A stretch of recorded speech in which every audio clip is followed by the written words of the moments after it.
గత ప్రభుత్వం 10 సంవత్సరాలు ప్రభుత్వ ఉద్యోగాలలో ఉన్న ఖాళీలను భర్తీ చేయకపోవడం వల్ల ఉమ్మడి రాష్ట్రానికంటే ప్రత్యేక తెలంగాణ రాష్ట్రంలో మాకు ఎక్కువగా అన్యాయం జరిగిందని ఆలోచన చేసే పరిస్థితులు ఉత్పన్నమైనాయి.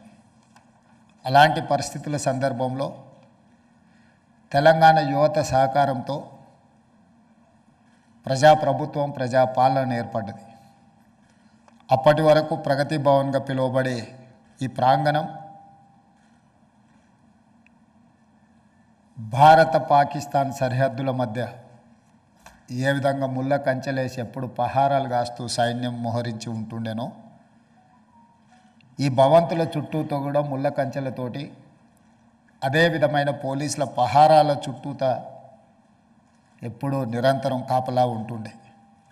అలాంటిది డిసెంబర్ 7, 2023 నాడు మధ్యాహ్నం 1 గంటకు ఈ భవంతుల చుట్టూతో ఉన్న ముళ్ళ కంచెల్ని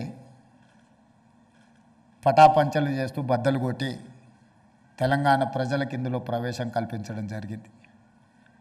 ఈరోజు ప్రగతి భవన్ నుంచి ప్రజాభవన్గా మారడం, జ్యోతిరావు పూలే గారి పేరు పెట్టుకొని ఒక సామాజిక న్యాయాన్ని అందించాలి, తెలంగాణ యువతకు సమానమైన అవకాశాలు కల్పించాలన్న ఆలోచనతోటి ప్రతి కార్యక్రమాన్ని ప్రభుత్వం బాధ్యతాయుతంగా నిర్వహించడం మొదలుపెట్టింది.